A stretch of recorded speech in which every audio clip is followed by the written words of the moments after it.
Welcome everybody to Write Better Together. I'm John Myers. Hey, look everybody, it's Emily Brooks. Hello, John Myers. Hey. One of our new viewers, Lori Twitchell, who came to our webinar, said the other day that this is the most enthusiastic that I've ever heard of you. And I'm like, you should have watched the Muppet episode where I went to the Muppet School of Acting. What are we talking about today besides Lori Twitchell? We have quite the guest and quite the list. Yes. So we have Dr. Matthew Huddleston on the podcast today, which I'm very excited about because I'll give just a little introduction.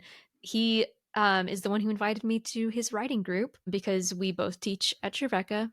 And he's going to be talking about his process for writing his recent science fiction novel, The Final Eclipse. And that's going to encompass like his research process, his writing process. He's a very interesting writing process. So it's a great conversation. I agree. It is. Before that, we're going to have listener responses. Matthew's going to give you all a call to action. Oh. It's a good one. Then I'm going to teach John Myers something, and then we're going to play a silly game. What if it's a serious game? What if it's not silly? I guess some of them have been serious, like the one where I had to untangle my life. The one where you lost $1 million. Yeah. Never know. So how did you get out of your bubble? So in a previous episode, we unveiled this coloring book. Yes. From Rebecca Caldecott. It's wonderful. And I thought it was Rachel. Here's just one of the many. Is it not Rachel? Drawing. Rachel? What did I say? You said Rebecca. Oh my goodness. It's Rachel Caldecott. Sorry, Rachel. And so I took it on a tour of my undisclosed location. So I can't show you many of these pictures because they would reveal my undisclosed location. True. But I can show you 2 of them. So I'm going to show them to you, but then I will I'll put them bigger up on the screen like I do. But right now I'll show you me out in the wild to prove that I did. Yes. Go out in the wild with the coloring book. And I'll show you one more of my friend Allie. Do you know there used to be a Hey John Myers cupcake? Do you know about that? No. There used to be a Hey John Myers cupcake in town when Allie owned Little Fox Bakery, but now it's no longer Little Fox Bakery. And there's Allie with Rachel's book. And so she's given us permission to share that in France. And then I also have some college students that held up the coloring book because they were like, hey, mister, can we be in these pictures? I didn't even know who they were. And I'm like, sure, but you got to give me permission to spread them all over France where Rachel is. And there you go. I met people. The book is lovely, and we'll put it in our show notes. I think it would make a great Christmas gift. It would. It will. You know what else would make a great Christmas gift for your writer friends? Write anyway. Write anyway. Giving yourself permission to write no matter what. Also, Final Eclipse. Matthew's book. So many books. Great Christmas gift. And an ex-girlfriend of mine who shall remain nameless bought the book and read it in our book. And read it in one night. And wow. The next day she sent me like the page of the notes where she had taken notes, and she's starting a story. Oh, I love that. In 24 hours. That's fantastic. Crazy. All right. So first of all, an update on my Write Everyday journey. It's going okay. You have not sent me your book yet. I'm calling Oh my goodness. In front of everybody. I'm gonna do that today. Don't let me forget. Okay. I have written most days. I think I ended up not doing Friday, so I'm sorry. But it has been really good. I started working on my new fantasy novel more, and I'm just making myself do it, even if I don't know if I'm going to keep it. Like, I may scrap everything I wrote, but at least it's like I wrote that day and it's keeping it in my head. So the other thing is, we went to... I want to ask something. Yeah. we've talked in the past about not scrapping it and everything's Oh, so salvageable. I guess what I mean by scrap is like it may not end up in the book, but you're right. I don't scrap, Oh, I okay. put it in a compost pile, All right. where it can become something fertile and fertile for new things. But yes, you're right. All right. Thank you for clarifying. The other thing is, and I could actually, I'm going to write a blog post about this, and so I'm not going to go into it that much. I could do a whole episode on this. Is my parents had me and John over for dinner, which was so nice because since being pregnant, I haven't spent many evenings out. I just want to be home, and it was really good to catch up with my parents. And we ended up watching Inside Out 2. Aw. And Have you seen it? she means John, her husband, not me. I did not go to dinner, Yeah, have thank this you. dinner. No, I have not seen it because I wasn't invited to this dinner that John Brooks was. So we have an episode where we respond to Baker by Amy Cardy, Yep. and I didn't cry. I cried in Inside Out too, and there's a scene that is so similar, like hits the same notes as Baker, that I think I teared up 3 times watching that movie, and all of my family did. Like how could you not? Um, but it just, and again, I'm going to write a blog post about it. If I write that before this episode comes out, I'll link to it. But it just portrayed anxiety so well, and it portrayed the puberty so well, and just like what it means to gain your own personal beliefs about yourself and choose things outside of your emotions. It was just really, really sweet. And yeah, I appreciated it. And I've talked to my friends who are parents who have said that their kids have used those movies to express, like, as they've learned the vocabulary through those movies to talk about their emotions. So they'll be like, I'm just, anger's just in control right now, or I'm just feeling um sadness. Like it's just it's amazing. I saw this funny thing where this woman was like, kids these days get movies about how to regulate your emotions, and we had, and then it shows a clip of the song Hellfire from Hunchback of Notre Dame. That is not an accurate depiction of the past. But it's like it's just funny how TV That's and film hilarious. have changed for kids. So did it impact you more than Inside Out 1 or the first one? It didn't have a number in front of it. It was I just think Inside I Out. cried more maybe in the first one because of the way that she's losing her childhood, because that was just really sad to me. So emotionally, the first one I think got me more, but this one, I was just nodding a lot. Like, yes, they got that right. They got that right. There's a so you all should know I wrote a book called The Redeemed Imagination, and there's a whole scene where anxiety like literally takes over Riley's imagination, and they portrayed that so well. Riley has a panic attack, and they portray that so well. Like it's just really thoughtfully done. We have a viewer, an occasional viewer. I don't know. She might be um, more than an occasional viewer that watches. That knows Meg's last name. The screenwriter of Inside Out, one of them, and Mm. but I can't pronounce Meg's last name. Sorry, Ovra. So yeah, they were at Austin, and yeah, I will now watch that because I've heard powerful things elsewhere as well from it. Yeah, And, pl- yeah. and plus, I'm sure you remember Herman's Head because we're the same age. It takes Herman's Head to a whole new level. Herman's You Head. didn't Yep. know who Peabody and the Wayback Machine was, and Herman's Head was a show that's Inside Out. It had all those Oh. people in a head in Herman's Head. Oh, yeah, that's very cool. It was like a cross between Inside Out and The Office. Nice. So anyway, Yeah, I can't wait. yeah. I'm looking I'm forward to definitely ready to hear your response to it. it. Okay, Speaking of responses, I'll I will watch it as right after I read your book. okay, okay. Speaking of responses, We have listener responses. we do. Janice. Hi, Janice. Hi, Janice. Frequent contributor to Janice. Janice sent us, for those of you that have this book that aren't waiting until Christmas, in chapter 30, I tell a Right point. anyway. of Write Anyway, giving yourself permission to write no matter what. Chapter 30 is called When Your Story Doesn't Have a Title. And it's this very poignant story of my childhood. And it's a Yes. true story. It's also true. It's So someone read this.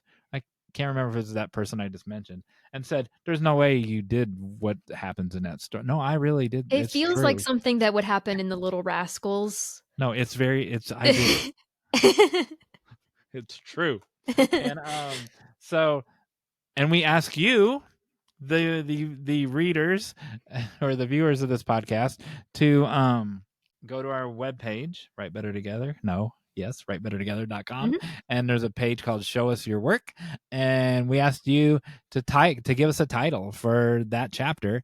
And look what kind of book tells you to go to a website and put in the title of the final chapter. But we want you to be involved in this whole thing. And so Janice sent 8 titles, and they were wonderful. And I'm not going to say what they are because I don't want to discourage anyone from contributing. Yes. You got a tough row to hoe, or she set the bar really high, but there you go. They're Yep. great. So yeah, we'll continue to be looking out for those titles if y'all have them. Janice also shared. So we just shared an episode called "I'm a Writer, But" and what's stopping you, and we challenged you all to write every day. Mm-hmm. And she says she's been writing every day. So far, she's been trying to write a children's book each day for her 9-month-old granddaughter. I don't know if that means she's working on a children's book or if she's like literally Writing sitting a down new every book every day day. and writing an entire children's book. I guess that's Oh, possible. They're not very long, but oh my. either way, that's fantastic. And she says, and at the end of each day, I write at least the germ of an idea for tomorrow's story. So I guess she may be writing a story every day, which is fantastic. So That is fantastic. good for you, Denise. So someone I know, who didn't give me permission to share the story, so I won't name her, has written 5 children's stories, 2 novels, this, like just over the course of the years. And so she watched that same episode, and she's like, "I'm gonna do this. I'm gonna write every." I'm like, "No, you need to submit every day because you have a drawer full of things that have you've never submitted anywhere." And at least since she watched the episode, she's like, Hmm. "I did 3 submissions today." And Yay. so yeah, because you can't I mean, you can just write them, but you need to do something with them once you do. Yeah, I love that. That's great advice. Honestly, I need to be doing the same as well. Submit every day. Submitting, yeah. Yeah. Yeah, I'm kind of guilty of that, but I don't know. There, and with screenplays, there's kind of like a submission season, and this isn't really submission. I mean, there are things I could submit to, but yeah. I also have I'm waiting to hear back on 2 stories or no, 1 story now. And so I've been waiting like 8 months because it's in the like You could top have whatever, but a I'm still baby in that time. I know. So but that means I can't submit it. I can't submit that one anywhere, and that's the story that I've got for submission. So anyways, I think it's time for a conversation with Matthew. Yes, it is.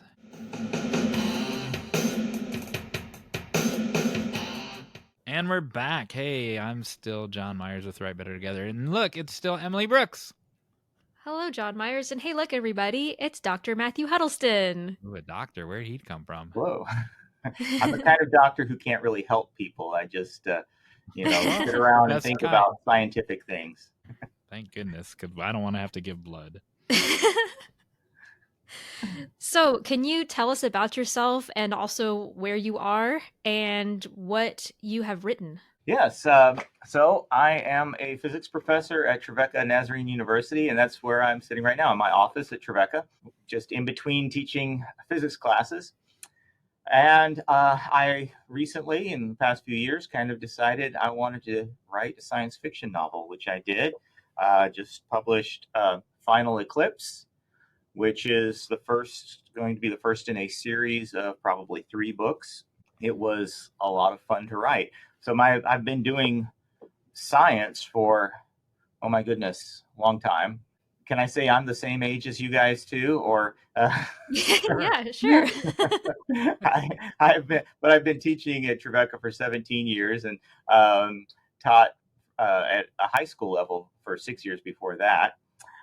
But always been fascinated by stories, and I've thought about writing for years and years. And it really wasn't until I got into a writing group that I started actually getting through the process of putting all these ideas in my head down on the page and making some progress at actually getting a book done. So it's been a lot of fun. Was it a hard decision to walk as a PhD in physics to walk through the door the first time in a writing group? No, it was Cool. actually, I was eager for that by that time because I just felt like I was so overdue at writing something. I'd been telling myself since I was a kid I wanted to be a writer. And I love Oh, science. I love doing wow. science. But I remember when I was 14 years old, starting stories and just never really finishing anything and getting anywhere, being inspired by fantasy and science fiction and creating these stories in my head, but just I was always distracted by other things, never got very far at actually writing stuff down. I'd get, maybe 4 or 5 pages and then I'd put it to the side and never go back. So and the idea for this book really came out of some ideas in lectures that I give in some of my physics courses. I was thinking about two different things in two different courses that I taught, and I thought, well, if you put these two ideas together, that makes a perfect way to conquer a planet. And wow, that would be a great premise for a story. So I started thinking about it more, and it all just kind of came together. And listeners can't see that you're wearing a big jacket today because apparently it's cold where you are. But I actually thought you were dressed up for your book because Yeah, most of it takes place they're very cold all the time. yeah. The can I read the back of the book? Yeah, absolutely. Just Tell us what to it's give Yeah. about. people an idea of what it's about here. So here's the back cover blurb. How do you conquer a planet? Take away the sun. It's easier than you think. NASA research satellites suddenly go silent as a mysterious dark spot appears in front of the sun. A young Kevin Mycroft discovers that the spot is steadily growing in size, threatening to throw the entire Earth into permanent darkness. When senior NASA scientists, including Kevin's father, begin intentionally hiding the truth, Kevin convinces his friends to take action on their own. But is there anything they can do to fight the grim fate that awaits the planet? The origin of the eclipse soon reveals that cold and darkness are not the only enemies lurking in the shadows, and as each fight for survival seems to backfire, Kevin's hopes fade while he questions whether he or anyone else can be the hero that the world so desperately needs. So the book, I yeah, a love lot of it that. takes place in very cold and dark places. Is that so? Did you write that, the back cover? Yes, yes, I did. It's easier, like literally, it's easier than you think. That's a hook in the second sentence right there. Yeah. Well, I really love the idea of the premise here because it is a pretty elegant way of kind of devastating a planet. And I was surprised. I thought first I thought, oh, somebody's definitely used this before. And I did a little search. I found one book that used kind of a similar idea, but for a completely different purpose. And that book actually was co-authored by Arthur C. Clarke, who is a physicist. So I thought that was kind of interesting. And but no one had really used it in the way that I'm using it that I could find. So I was kind of pleasantly surprised because sometimes I've had ideas for brilliant stories and then I find somebody's kind of already done something quite similar. Yeah, that was one of the things that was really because I got to read this book is that was one of the things that made it really fascinating was just how unique it was. I'd never seen anything like that. But that also kind of starts the conversation. So you researched books that may be similar, but then there's clearly a lot of research done in the book itself. I'm sure a lot of it you knew already, but tell us about that process. Yeah, so it is. The main characters are young adults, and it kind of has a YA feel to it. So I wanted to kind of strike a balance, not getting too in the weeds in research, but at the same time, I wanted it to have a realistic feel that most YA books don't have. A lot of YA books, if an older reader kind of reads it, they have to suspend disbelief all over the place because there's not an attempt at realism. And I wanted to at least have a background in my story that was really grounded in realistic ideas.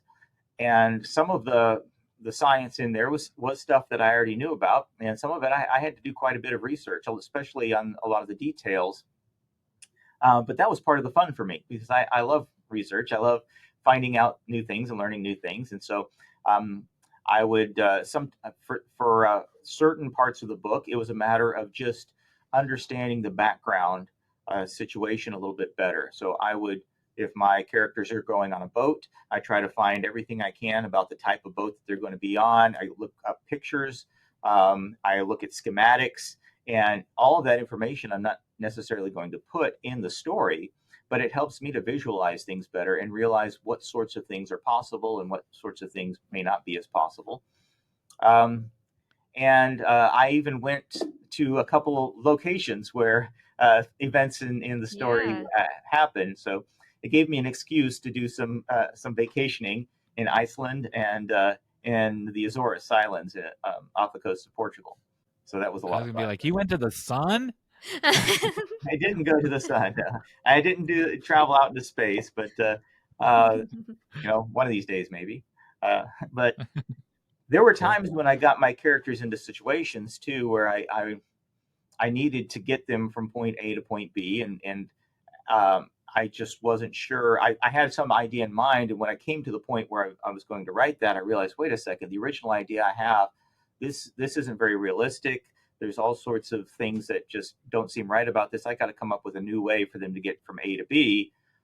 I don't know what that is. So then I had to do some research, and how are they going to communicate with other people? Things like that. I just did a lot of just searching through the web and sometimes through other books, sometimes talking to other people. I have a friend that I met who had been in the military with top secret clearance for many years. And I said, can you read this and tell me all of the military mistakes I'm making? And he did. He did a very thorough job. And most of the feedback he gave me, I was like, okay, I don't need that much detail in my story. I'm not going to, do every little tiny little thing. But there was some stuff that was quite useful. And it does feel very grounded. And the details that you do include, it's not overwhelming, but it feels so real. So I'm curious, when you go on location for that research, what are you doing to make sure that when you go home, you're ready to write about it? Or do you write on the spot? Well, I tried to do some writing when I was on location, but most of it was just looking around. I had, before I traveled, I had in mind the general storyline and things that my characters were going to be doing at these locations. And so as I see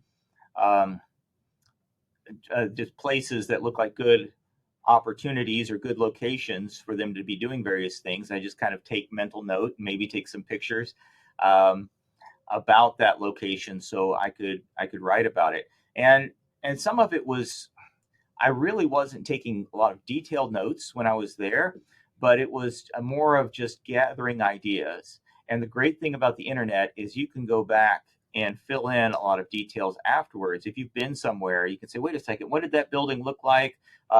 And you can probably find a picture of it online, but you wouldn't even know that the building existed probably if you hadn't been there and seen it, and that sparked some idea in your mind. So being there helped me gather some ideas, and then later I could kind of sort through and fill in the gaps with information I could find online. What if the internet didn't exist? How would you? No, I'm serious. How would you have done the research? Yeah, that would have been a bit different. I would have been taking detailed notes when I went around because I would have wanted to get as much as I could correct about what was where. So you would have still gone to the places, the countries that you went to. If I you would still talk to the experts. You're the military guy, the top clearance guy.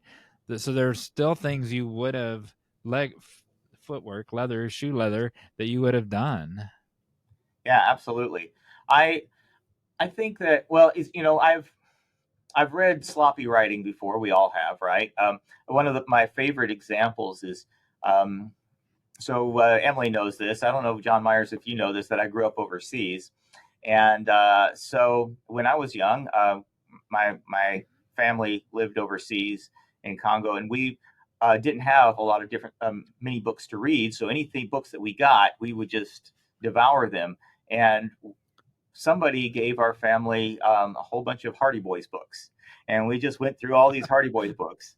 I was probably about Yes. 8 or 9 years old at the time, and I enjoyed them. But Hardy Boy books are not, great works of literature necessarily. And there was one of these stories where um, Hardy Boys are interviewing somebody, and they don't not sure if he's a good guy or a bad guy. And he tells a story. He says, "Well, I was going over this place, and then somebody started chasing me, and I climbed up a pineapple tree." And immediately I knew, okay, so this guy is lying because pineapples don't grow on trees. And I knew that because we lived in a place where people grew pineapples. It was a tropical location. But it turns out the author of this particular Hardy Boy book did not know that, because this ended up supposing to be a true story that this character was telling, that they climbed up a pineapple tree. So, simple facts sometimes make a big difference if you get them wrong. And it's funny how many people don't seem to mind when you get scientific facts horribly wrong. But if you say, "Oh yeah, we went to Rome and saw the Eiffel Tower," people would say, "Wait a second, that's all wrong." Well, just suspend disbelief. Well, that's not going to work for most people. And for someone like me, I have a real hard time just ignoring things, that are obviously not true, that are you could easily find out one way or another. Did you live in the jungle or like in a city? I lived in a small jungle village in a Oh mud my house goodness. with a leaf roof. For Yeah, I lived there for about 8 years, from the time I was 8 to the time I was 15. And that's one of the things that really got me into stories. Was we did not have access to television or video games. We read books, And when and you walked out, so you walked out the side, when you walked outside of your wherever you lived, what did it, was it dirt roads and stuff? Like, and giant plants? it was a jungle. There was an airstrip that was cut out of the jungle that we flew in and out of, and that's how we got to our village, in and out.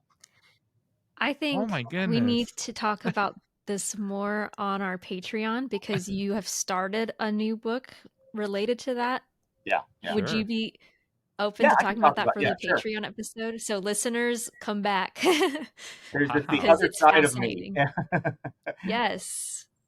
But it impacts who you are, Yeah. obviously. 8 years.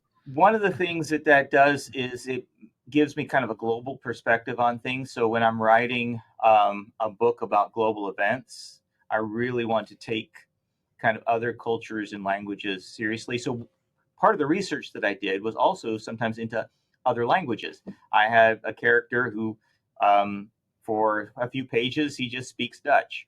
And I don't know Dutch, so I had to do some research into Dutch phrases, and I think I got it right. But I'll have to see the first time someone who is Dutch reads my book, they might find a mistake. I also have a Russian character, and I have some Russian phrases, and I think I got those right, because I did some research. But that sort of thing, I wanted it to have an international feel that wasn't just kind of the cliche, stereotypical thing that everybody hears about people in Europe or people in Russia or whatever, but something that's a little bit more authentic. Yeah. Well, and having, I think, I mean, because a lot of films are made in the US, a lot of science fiction stories or like end of the world kind of invasion stories, all of those, it's very US Yeah, centric because those are the locations that we have. But I love that in a book, you can kind of take us around the world yeah, and you're constantly, even like not constantly, but like you're also updating us on the worldwide consequences, not just what's happening in the US, which is, it does make it feel much more real.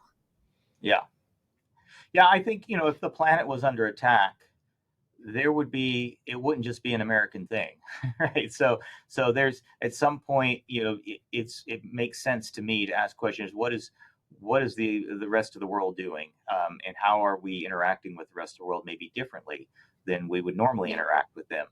And there's just different questions and to explore. And to me, that's kind of fun, because normally you don't get a chance to explore those kind of questions.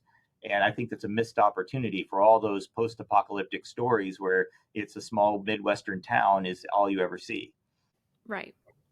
I think, and going back kind of to the fact checking thing, so you had the military person um, read it. I think I think in any genre, having somebody who has like experienced something that you haven't, come in and fact check it, um, is such a good idea. I know my book, I had to do so much research on sailing, and even though it's an imaginary world, so I can kind of make up my own sailing rules, I still would love to have somebody who is experienced in sailing actually give me, like, read the book and tell me this is where you got it wrong. Or like free divers, my book is a lot about free diving. Like, I would love a free diver to come in and fact check it. So I think that's a really valuable thing, to find the people who are the experts in the things that you're writing about that you may not. You can do all the research, but they're going to catch things that you wouldn't. Yeah. And one of the things I did is I read a memoir of a doctor who spent a year in Antarctica at the South Pole. And that helped me understand what's it like to live in a very, very cold place. And she was there over the Mm-hmm. Antarctic winter. And what's it like to be at the South Pole when it's dark and cold? And yeah, and that sparked a lot of ideas. Okay, here I can write about this maybe a little bit more realistically, since I've read someone else's similar experience.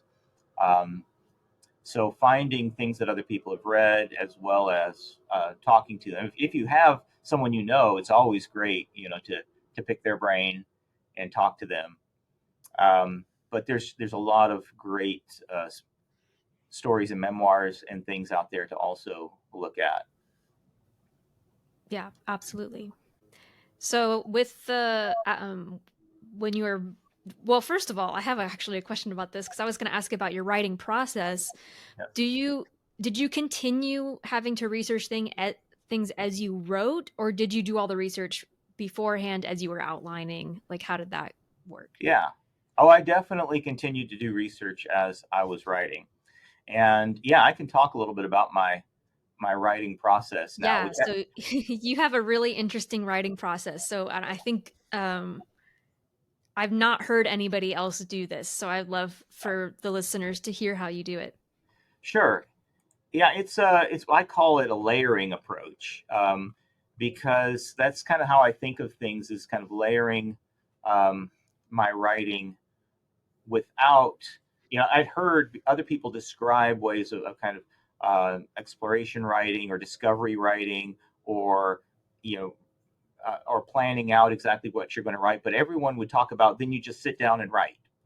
And sometimes I would sit down, and I felt like I really couldn't just write a chapter or part of a chapter. I needed to just sort out a lot of things first, and yet at the same time I also wanted to write maybe a paragraph or two. And so I've developed this way of thinking about my writing process, which was kind of in various stages or layers, where I start with kind of where everyone starts, with kind of a storyboard, or most people do, at least some main outline of your book, of how it's what is the main ideas that you want to have in your book, what's the main plot, what are the main characters going to be, what are the goals, and all that sort of thing. And then kind of the next layer is breaking things down into chapters, or at least major sections of the book, of what you're going to try to accomplish at different stages of the book. And all that is just very general outline level. And then I get down to a deeper level where I think about, and this is where kind of things get very visual for me. I start to think about scenes, and I think about a scene that I would want to write about. In another scene, I'd want to write almost like if I was doing a movie or a television show. And sometimes the scenes would contain dialogue, and sometimes they would just be descriptive. Sometimes they would contain action. but I think of things scene by scene, especially once I, got down to the level of a chapter.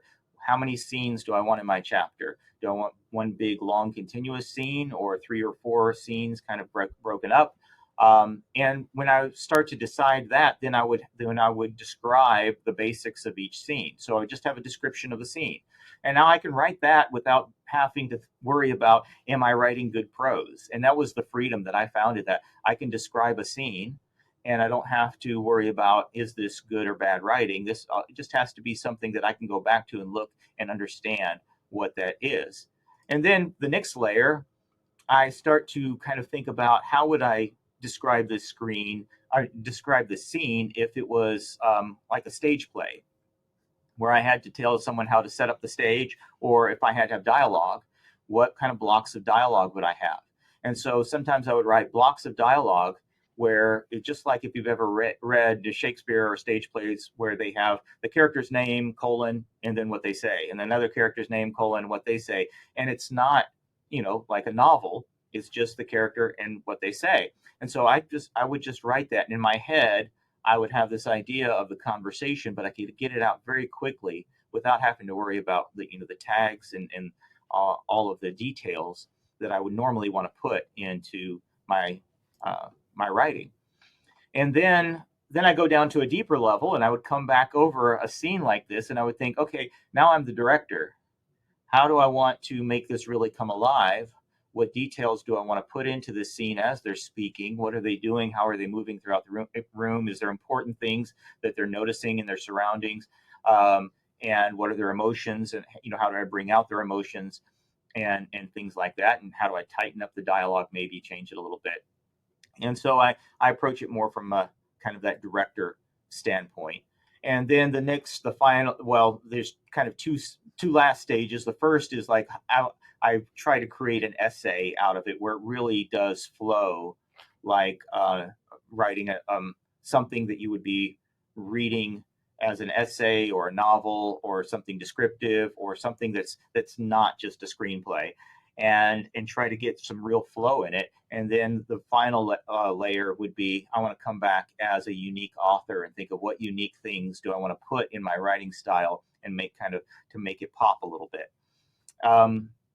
And so I have these layers, and I'm not doing the entire book at once in these layers. I'm kind of jumping around sometimes from chapter to chapter, and I'll get an idea for chapter 13, and I'll go and I'll block out the scenes, and then I'll come back to chapter 7, where I've already blocked out the scenes, and I'll do the layer where I do just the basic dialogue, because I have an idea suddenly for the basic dialogue, and I'll jump around, and that's kind of how I do my writing. And eventually I kind of flow through the writing to where I'm start filling in more and more detail, and I do it progressively, usually from the beginning to the end. I don't put a whole lot of detail in the last chapters while I'm still working on the details of the early chapters.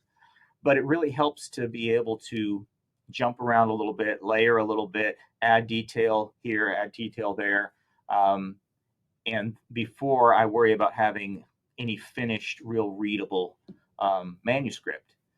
And then by the time I get to that final layer, I find that it's a lot more polished than most people's first drafts, because it's not really a first draft. It's kind of has multiple kind of efforts put into it, and that means that I don't have as much real changes and fixes that I need to do once I get feedback from my readers. Yeah, which is also important, because I always need feedback from people other than myself, to read it and tell me, oh wait, you forgot all about this, and this is really, really confusing, and things like that I need to fix. So Matthew and I talked at Southern Festival of Books a little bit about our processes, and which we're going to talk about mine. Emily talked about hers in a previous episode. We're going to talk mine on a future episode. But the middle section of his is very similar to mine, where especially when he's talking about the scene by scene. Now in prose, Renee Gutteridge would say that's a passage, but I think in not a passage, not a scene, but the way that Matthew describes it, because first of all, it's a very cinematic story, right? And so as part of his process, it really is a scene. So when we pointed out in a previous episode, there are times when passages are scenes, but not all passages are scenes. And so I think Matthew is a good example of that. And but because I'll do a scene by scene in the middle, and so it's just a paragraph prose of each scene, and then it turns into a scriptment where it might have it's a scene by scene with some dialogue plugged in. So the middle of his of what he just told you of his 7 layers, very similar to my middle of my process.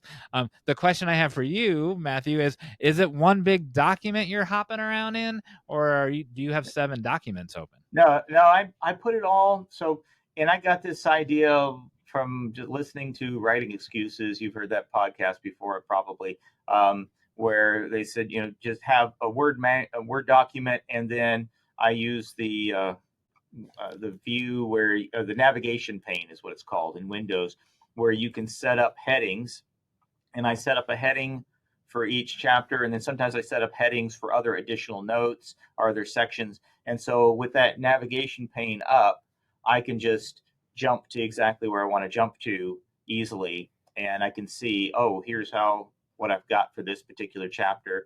And I can oftentimes I'll think that something's going into a chapter or a scene, and I realize, wait a second, no, this has to go into another chapter. So I just kind of highlight and drag it into wherever it needs to go. So I'm working on a canvas. There's a lot more complex tools out there, but to me, a Word document with that navigation pane, that's all I need, and it works well. This method's really interesting to me because when I give myself a Word, like if I'm trying to write a book in 3 months or something, like the process that I just talked about in a previous episode, maybe it comes out later. I don't know the timeline of these episodes, but I talked about, like, if I give myself a word count and I'm trying to finish a book in a certain amount of time, a lot of times the first draft is pretty simple. They are kind of like scenes because I'm just saying this is what's going to happen. And then I add more of the internal stuff from the character and like go a little bit deeper with the prose. And so I have, I guess, a somewhat similar process, but it's not that like intentional, I guess.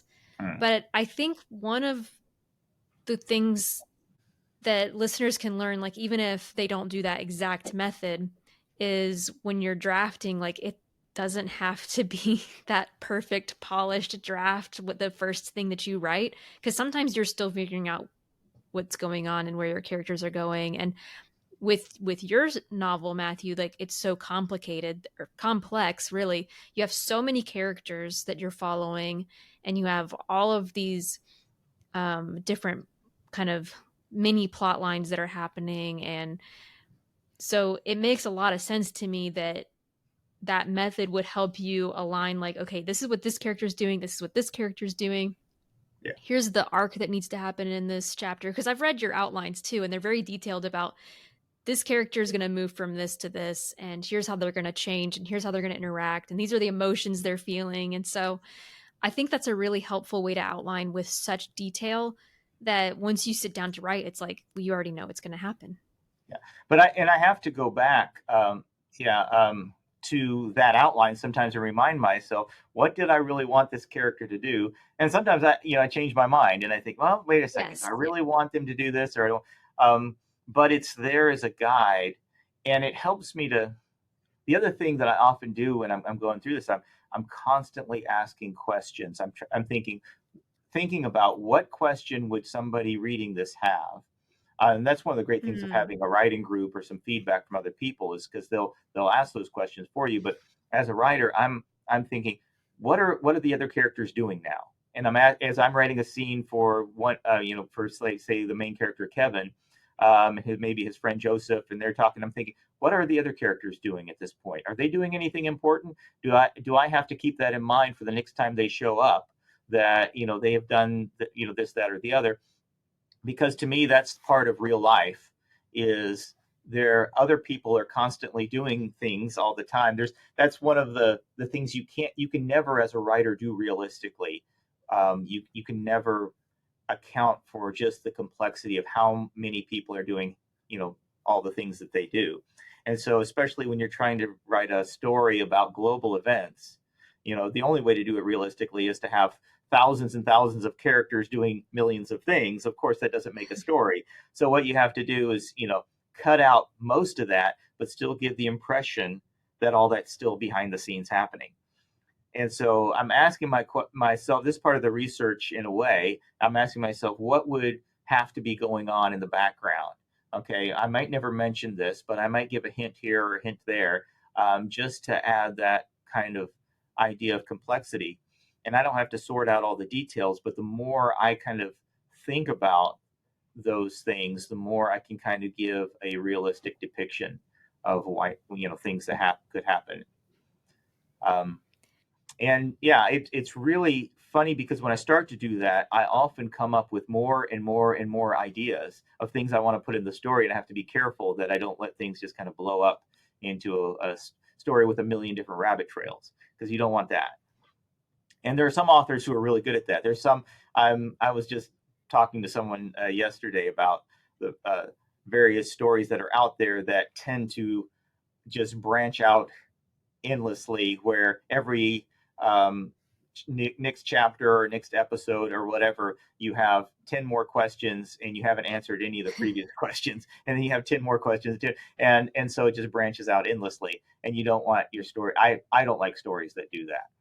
You have to eventually have I feel things like that slow down. is I feel like that can be a pitfall in research just as much as a fantasy writer might have it a pitfall in world building, that once you have those ideas, you want them all to be in the story, and there's not room for it. You have to select which Yeah. ones fit the story best and the journey that your character personally is going on. Yeah. So some of the first readers I gave my book to were other physicists like myself. And in my mind, I was like a bit worried because I knew of 20 scientific details that I didn't put in the story that I was thinking, I really could have to clarify this or to make this a little more realistic, but I it just wasn't room for them. And I was afraid, is this going to bother them? And fortunately, they came back and they didn't. It wasn't a problem for them, and that was like a sigh of relief, because I knew all that stuff was out there, and yet that's the goal, I think, when you're writing, is you want your story to have that, again, the feel of complexity and realism without getting bogged down in stuff that keeps it from being a good story. So I wonder. This is my last question. I wonder. So you said it's probably number one of three, and a series of three. How much in book number one, while you were writing it, did you keep book number two and number three in your mind? Towards the end, it was quite a bit, because I was able to really. I knew from the beginning that it was going to be the first in a series, that I couldn't tell a complete story with just one book of the length that I wanted to write this. I didn't want, if I wrote a huge book like some of the Sanderson books out there, I could have put it all in one book. But this is 100 and just about 110,000 words or something like that, 105,000 words, and I wanted to keep it at that length. And I knew, going towards the end, I'm thinking, okay, here's all the things I'm going to have to do in the next book, and how far is the next book going to get me? And I'm going to eventually have to do these other things in the third book. So yeah, I was thinking about that a lot. And there was actually some feedback that I got from readers saying, "Oh, you better address this in the second book, and you better talk about this in the second book." I'm thinking, yep. That's definitely a need. And I've read the outline for the second book, and y'all should be excited. Cool. I'm having fun with it. Yeah, I'm looking forward to reading it. One of the things that I like about some authors is the way they, especially the good YA authors out there, sometimes take the readers on a journey that from one book to the next, they get progressively deeper into kind of more advanced writing and more advanced themes and more advanced ideas. And that's what I would like to do. We'll see if I can succeed, but I would like to get a little bit deeper with each book. Yeah, that's true. I hadn't really thought about it, but now that I'm thinking about some books where that's been the case. So, do you have a call to action for our listeners? Yeah, well, what I was going to say is a call to action would be do your research. Think about a particular thing that you're writing about in your story, that maybe it's a location, or maybe it's the time period that you're writing in, or maybe it involves some sort of technology. And instead of just thinking about what you want to accomplish in your story, go do some research on, what was the Wild West really like, or what is Italy really like, or what is this type of technology. See if I can learn a little bit more about it, and see how that research actually sparks ideas for your story that you might not have had in the beginning, instead of trying to make all of that stuff fit a pre-established idea of a story that you have. Make sense? I love that so much because I experienced that when I was researching for my last novel, where it's like, ooh, I didn't even think about that. That could be a great plot element. So I love that so much. So listeners, tell us about what you researched and how it affected your story. You can reach out to us at writebettertogethernow@gmail.com, or you can share your responses on social media when we post this episode, or in our show notes at writebettertogether.com/podcast. That was So great. that was great. Thank you so much for joining us, Matthew, and we'll see you again on our Patreon. Thank you, Emily. I Thank you, made my John notes Myers. for the Patreon. Oh, nice. Thank you.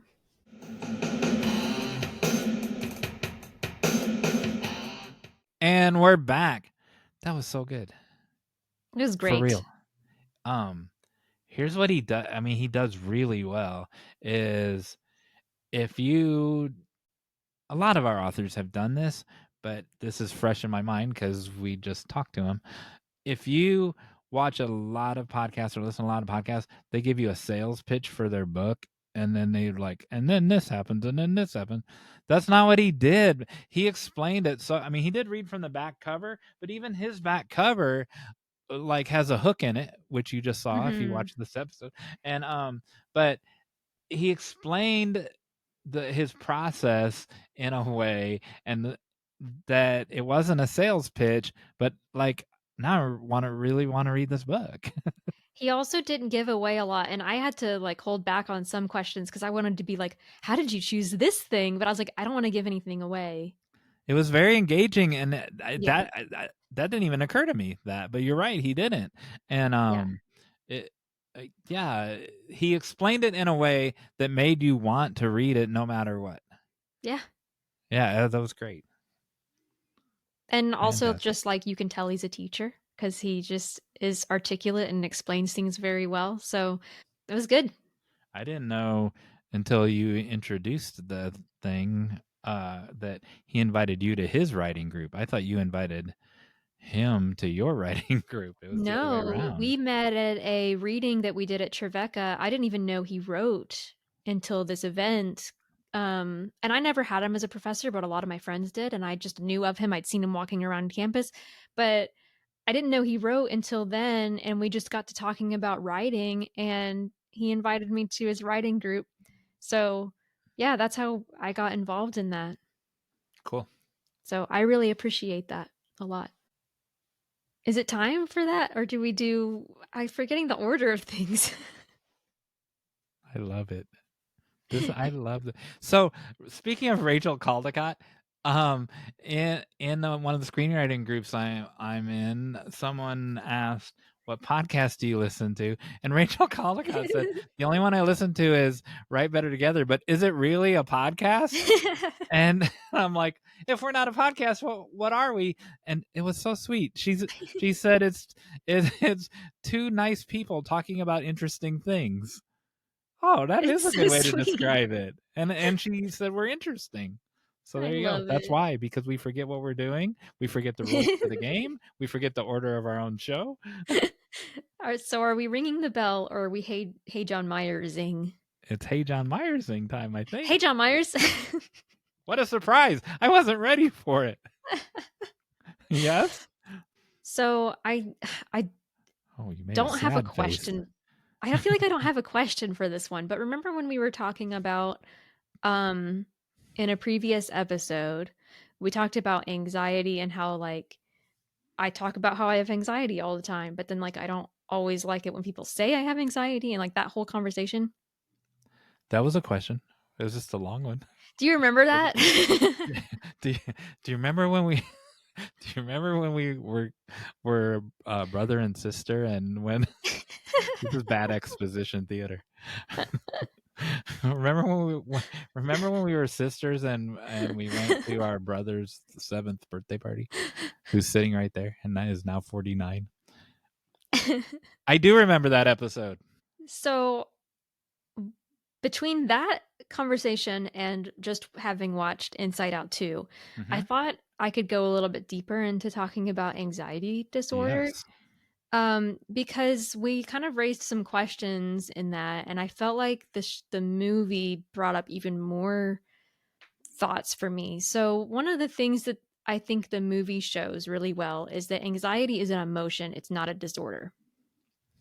Anxiety in itself is just a part of who we are. And the way that they even approach it, I'm trying not to give too many spoilers, but basically her role is to help Riley think about the future and plan ahead.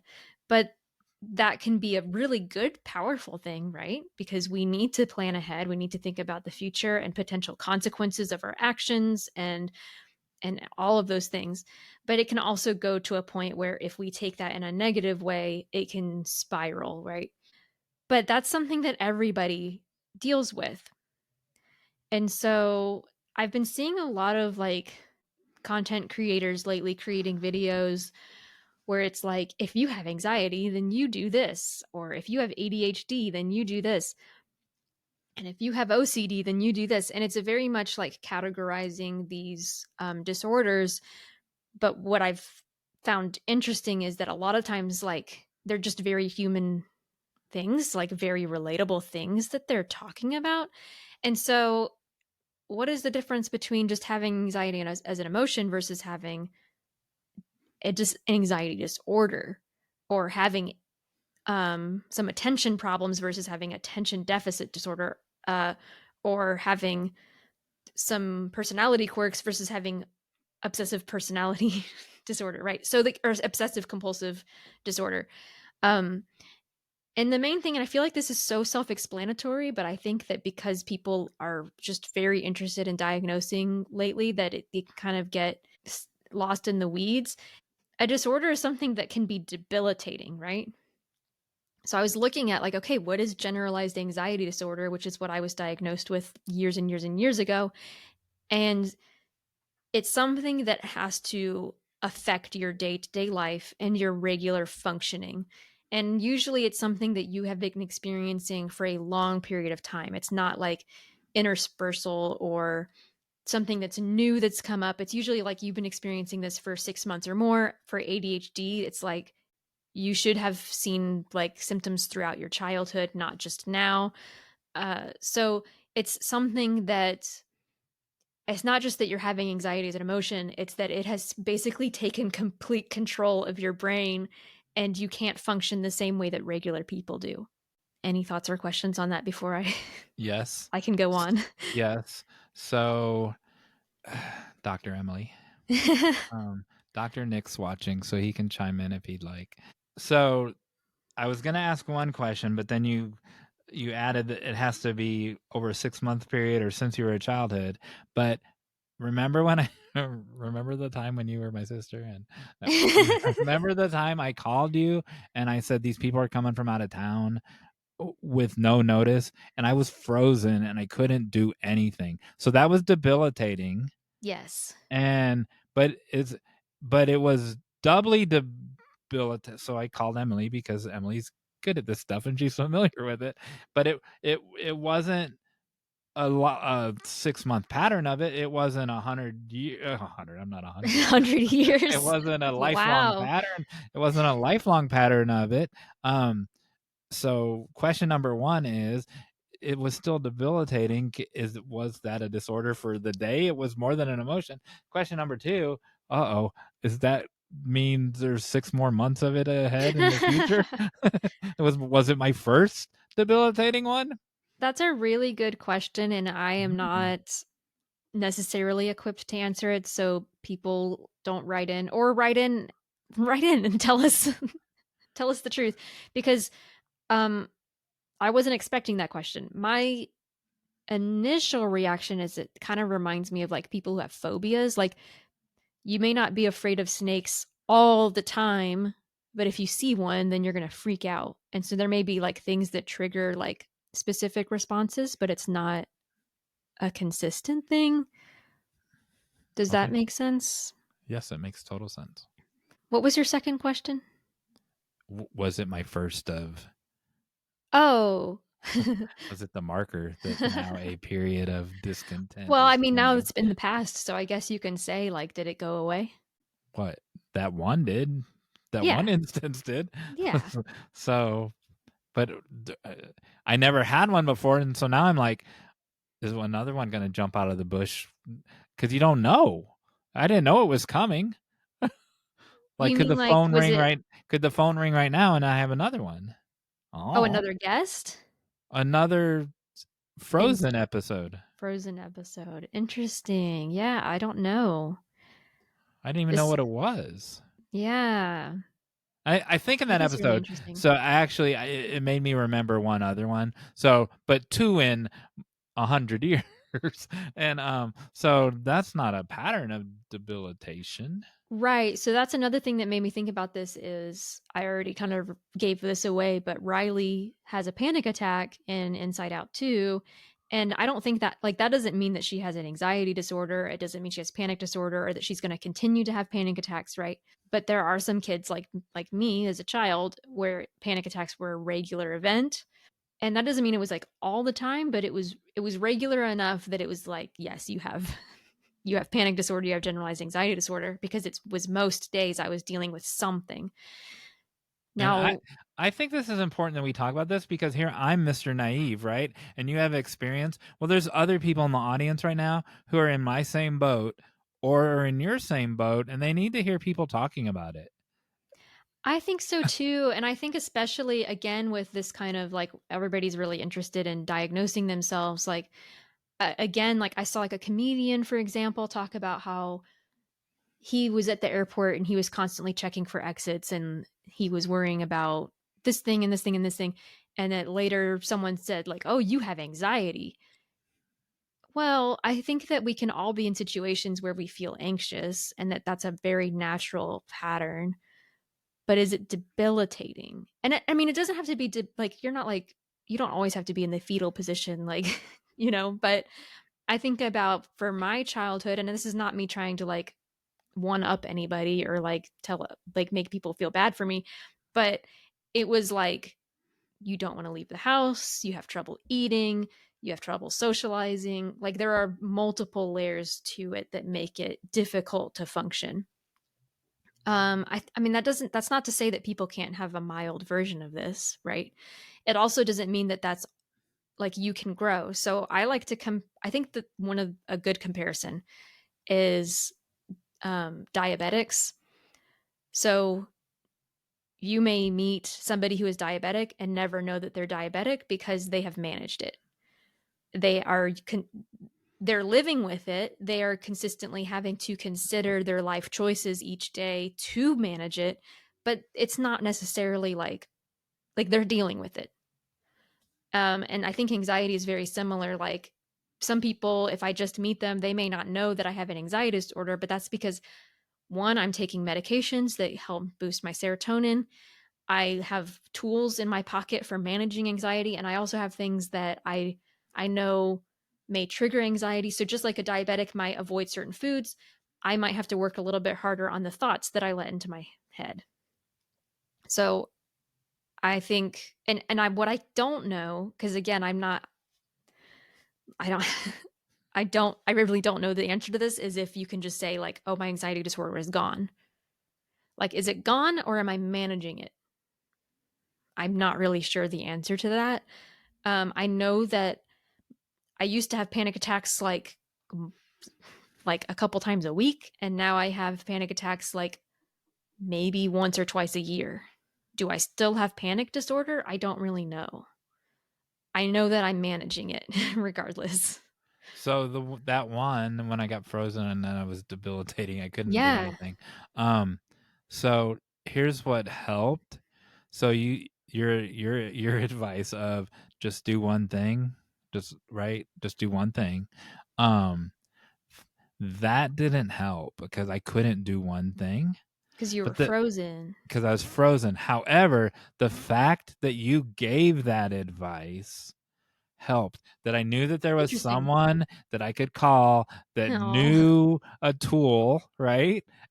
And I didn't call you back and say that didn't work.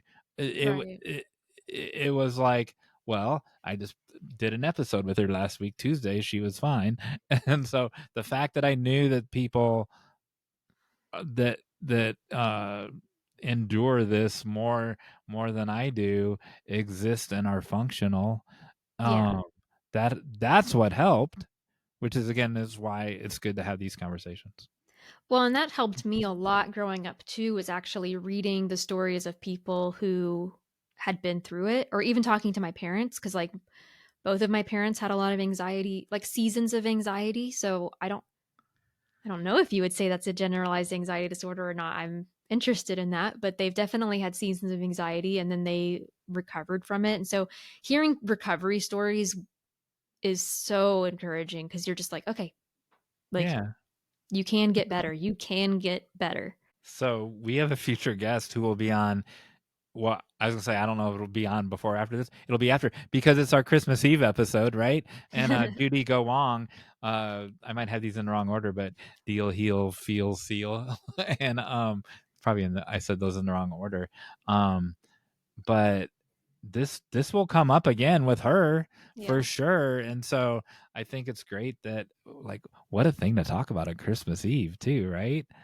And but people people I don't like the word suffer, but people experience this during the holidays, Yes. especially, or maybe Yes. not especially, but It can be seasonal. And that's the complexity of talking about this is like it's so different for everybody. It may be triggered by some things and then you're fine the rest of the year, you know. But I wouldn't say that if you feel anxious or you have a panic attack that means you're suddenly like going to spiral into having that the rest of your life. I think it's good to normalize it as like it's a human thing. It doesn't necessarily mean that you like having a blood sugar spike or a blood sugar drop is normal, even if you're not diabetic, right?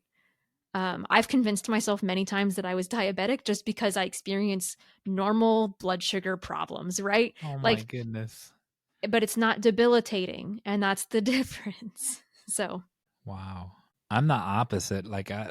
So you you just tried to take on a problem that you didn't have, or an issue that I'm like, I'll ignore an issue that I have. oh no, Interesting. I convince myself I have a lot of problems that I don't actually have.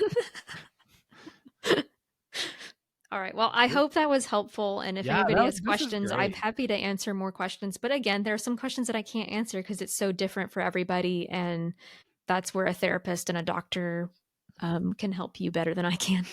We are two nice people that are interesting. Yeah. So if you want to learn more about mental health and other things, then you can ring the bell if you're watching on YouTube, or you can subscribe if you're listening on a podcast player. By the way, if you're listening on podcasts, because we know a lot of people are there, John Myers is pointing at the screen, looking for the ring the bell button, I No, think. I'm letting them know it's for you, them. I'm pointing at the I'm pointing at them Oh, because pointing at if them. you want to ring the bell, or if If you want to you do this, if you want to gotcha. subscribe, I'm letting them know specifically it's you that I'm who's also that letting them person. know that if they're listening, we do have visual we have video recordings on YouTube that you can watch so that you can see things like John Myers pointing at you. I'd tune in for that.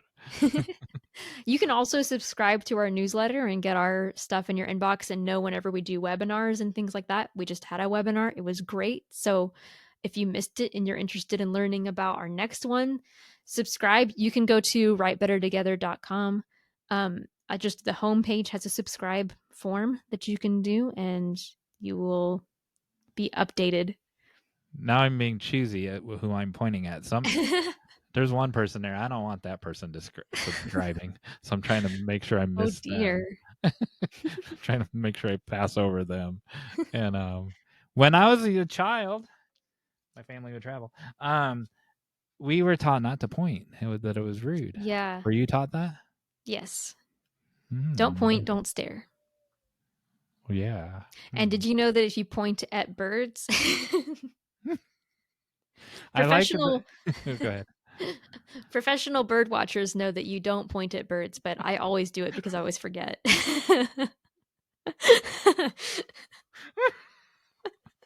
I like we made it through the whole webinar and Bethany was like, we didn't mention birds. I thought this was the #1 podcast for birders. It's shocking. So you can't point at a bird? What do they do? You also don't want to be like, there's a bird. It's more about like subtle body language so they don't freak out, so they don't notice you. Oh. It's not because they get offended.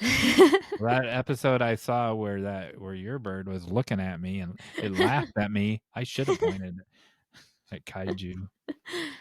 Emily. I think it's time for Emily. Yes. The final act.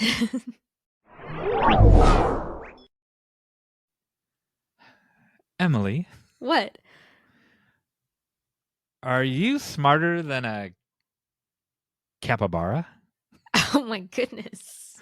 It's time to play. Is Emily smarter than a capybara?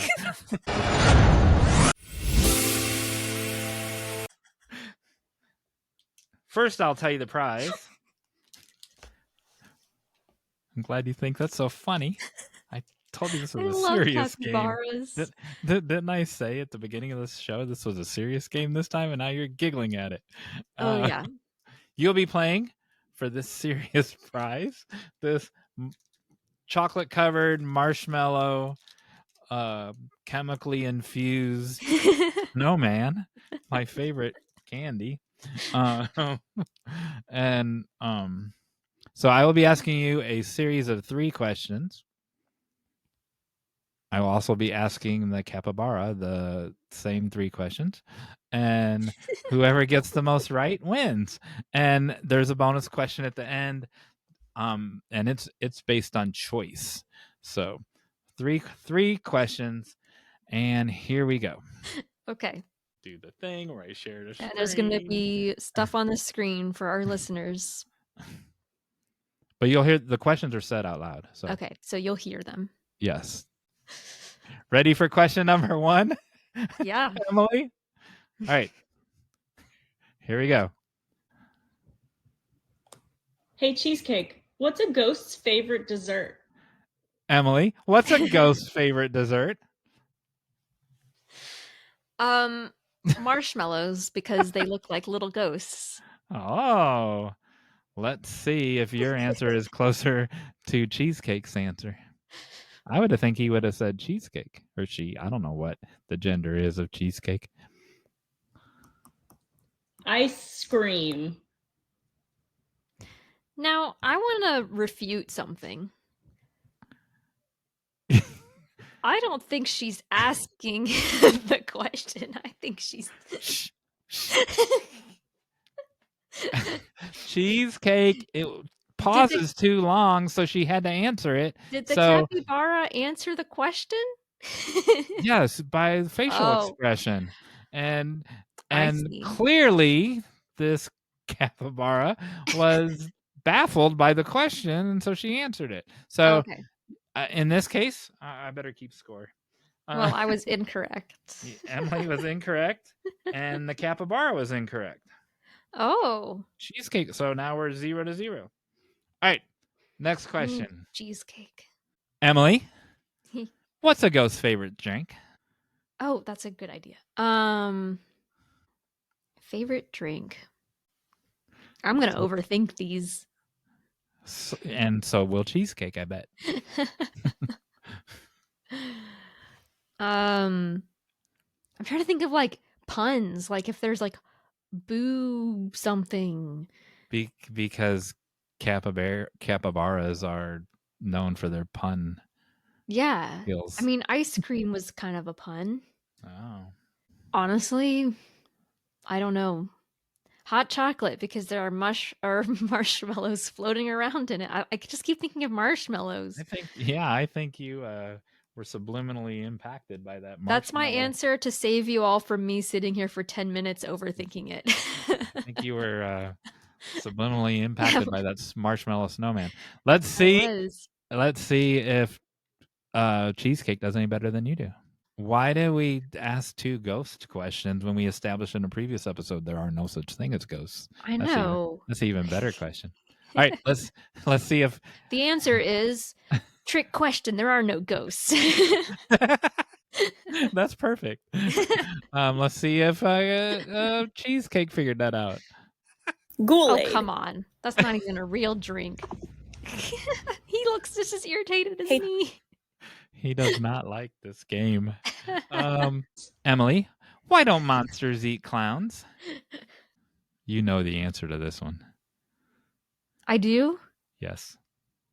How? When you answer, I'll tell you how. I'm not gonna give it away. I'll give you a clue. Do you watch our podcast? Yes. I don't think cheesecake does. I don't feel like we've ever talked about clowns or monsters. You have a leg up.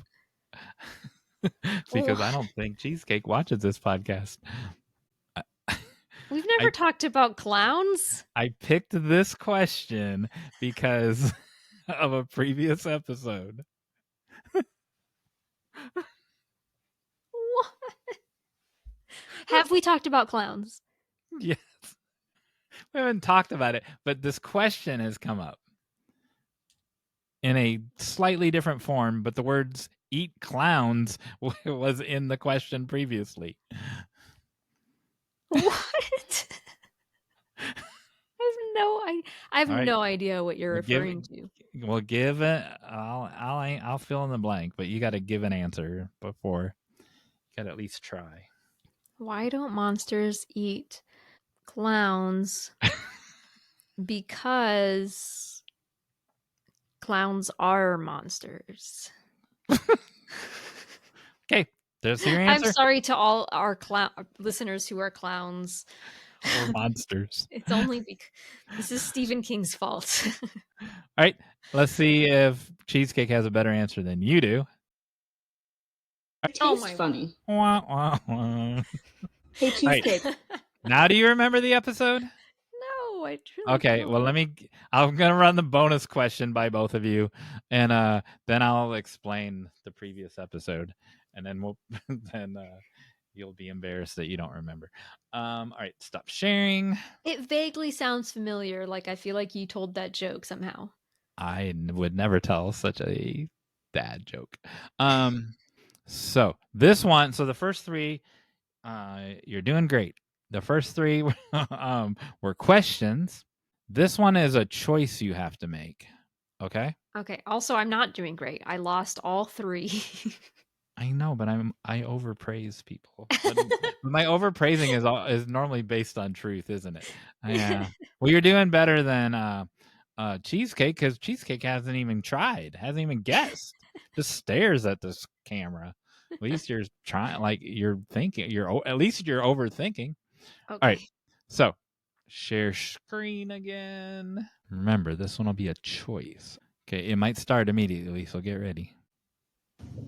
Okay. The question is, can you see it? Yes. All right. Cheesecake's under a blanket. The cheesecake's keeper is holding a birthday card to someone named Lori. And the question is, will cheesecake eat the birthday card? Yes. Okay. And if this keeper was holding the birthday card in front of your mouth, would you eat the birthday card? No. Okay, let's see. Let's roll the clip. Cheese.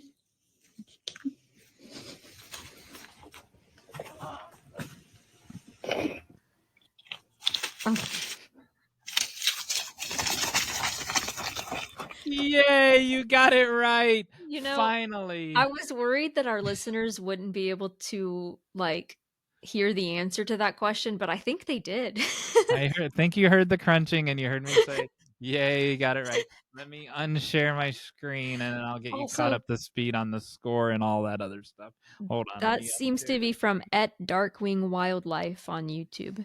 Yes, so very good. If anybody wants to follow Cheesecake. So there you go. So and you can write you can make a donation and she'll put your happy birthday card in front of Cheesecake, and that's edible paper that is made. Okay. I don't know if it's rice paper or what, but it's and it's edible ink, and so it's not hurting the capybara at all. And then you can get your birthday wish on devoured by Cheesecake. So on a previous episode, celebrity screenwriter told a joke that said, "Why don't cannibals?" Yes, I thought it had something to do with Bob Signs. I swear, I was like, I feel like Bob Signs said something. Why don't cannibals eat clowns? That's because what they it taste funny. was. You have Thank you for no jogging my memory. excuse because you watch the podcast and Cheesecake doesn't. That was great. Another great episode in the can. I'd like to point out that this cup, it used to be Slim Chickens. This Noticed. cup, well, you did. It's been on 3 episodes. The new cup, Rudy's Hot Dogs in Toledo, Ohio. I keep forgetting to ask about it. Well, but no one else has even noticed. Wow. 3 episodes this cup has made an appearance, and now we're out of time, so we can't talk about it. And so thank you, Cheesecake. Thank you, Cheesecake's I don't want to say owner. I guess it's an owner. Guardian. Yeah. Can I say something real fast? Yes. Yeah. In the middle of class today, I was asking my students if they had, or I was just like asking them if they had questions about stuff. And my student raised his hand and said, "Are you pregnant? How much is a monkey?" How much is a monkey? Yeah. That was his question. How much is a monkey? And how much then is a monkey these days? And then that triggered me to explain, because they love getting me off track, and I will, because I was like, I did see a monkey at a campground recently. Well, in the Carolinas, monkeys are free right now because there's 40 of them running around loose. You should have told them that. Yeah, I said, I should have said you should just go to North Carolina and catch a monkey. Will you show this clip to your students? I love that story. Just. How old does your baby have to be before you introduce it to a monkey? More than 1 week, I bet. Probably. Or a clown. Keep your baby away from clowns. Some of them are really nice. You know what? We know a nice clown. Sheila Gunlock. Yes, we do. Yeah. See, and I have another friend who's a clown, so we are friends of clowns. Just don't monsters. be creepy. Don't be eating our friends. Yeah. All right. Well, people, listeners, friends, clowns, monkeys. Told you this game was serious. We couldn't have done it. We couldn't have done it without you.